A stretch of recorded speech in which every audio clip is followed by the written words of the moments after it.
M3GAN is directed by Gerard Johnstone. It stars Violet McGraw, Alison Williams and Amy Donald.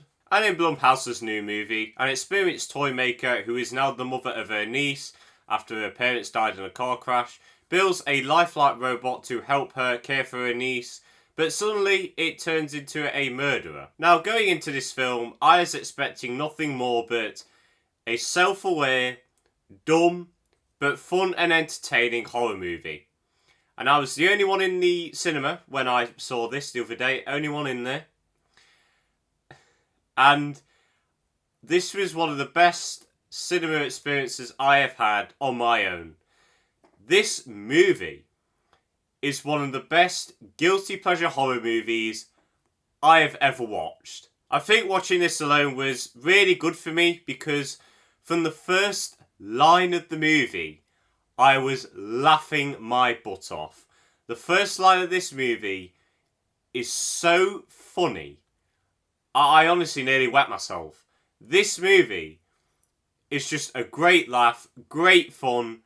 This is probably one of the best horror comedies I have seen in a while. This movie has some of the most ridiculous stuff happen.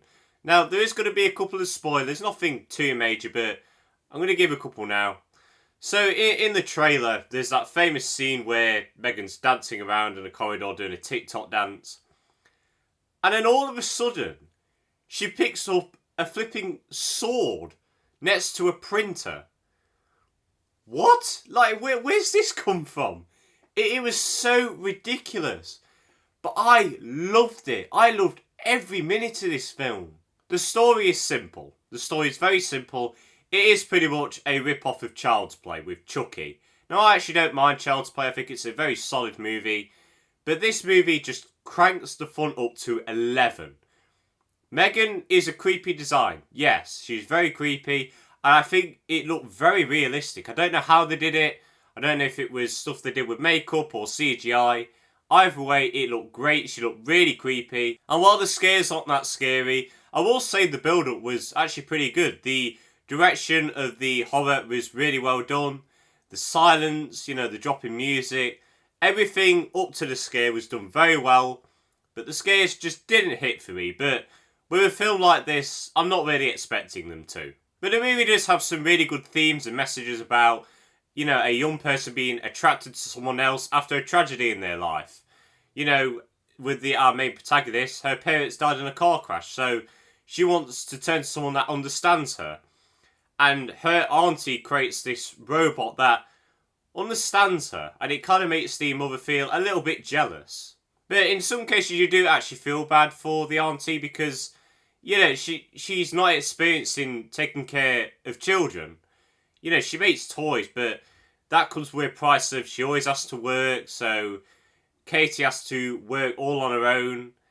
You can understand why, but I will get into a flaw with her character in a minute. Overall, the film's direction as well, as a whole, is actually really well done. There is some nice pieces of cinematography here, and the movie looks more expensive than what it should be. I don't know the exact budget. If I do know it and I find it out, it'll be on screen now. But if not, then I'm sorry. But this movie looked really expensive. It looked like a very big budget horror movie. And I will say the acting is overall pretty good. I'll get into one performance later. But Violet McGraw, who plays Katie, our main protagonist, very good. Very surprised. She was very good in this movie. Alison Williams, she's a very solid actress as well. She played a good role. So overall, the acting overall is pretty good as well. Now, if I'm going to get into flaws away from all the really ridiculous stuff that I found absolutely hilarious, there's one subplot which is very strange. It's a guy who steals company files. It didn't need to be in the movie. I don't know why it was in the movie. It felt really weird, out of place. And it just gave M3GAN an excuse to kill an unlikable guy. And that's it. It just did not need to be there. I was going to speak about one performance later, and here it is. Ronnie Chieng, I think that's how you say it. Sorry if I pronounced that wrong, but he plays the sort of CEO of the toy company. And he was so funny, so laughable. He's having his performance up to 10 when he doesn't need to. And I respect him for it. He's bad in the movie, but boy did he make it a lot of fun. And the final thing I do want to get into. Now, I did praise the design of M3GAN. and I still praise it. But I can't buy the idea that this little girl who has been through a tragedy finds this robot safe. This is just me personally, but if I saw this in my real life, I'd be running and screaming. If I was a kid, I'd be running and screaming. And the thing is, people react really weird to M3GAN throughout the film, understandably. But then all of a sudden this daughter doesn't. It's really strange and it felt really weird, and it's just something I couldn't buy into really. But overall, M3GAN is just so fun. I loved every minute of this movie.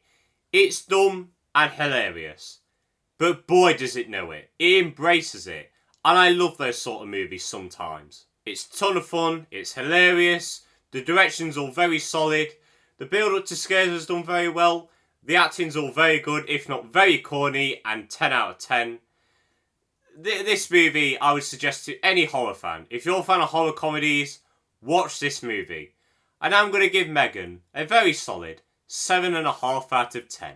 But guys, that is it for the end of this video. I hope you all enjoyed. Don't really know what I'm going to be doing for my next video. We'll have to see. I do have one video in mind, so I'll keep that in my head. But I hope you all enjoyed this video. Make sure to leave your thoughts on M3GAN in the comments. I'd love to hear them. Have a good day, and see you later.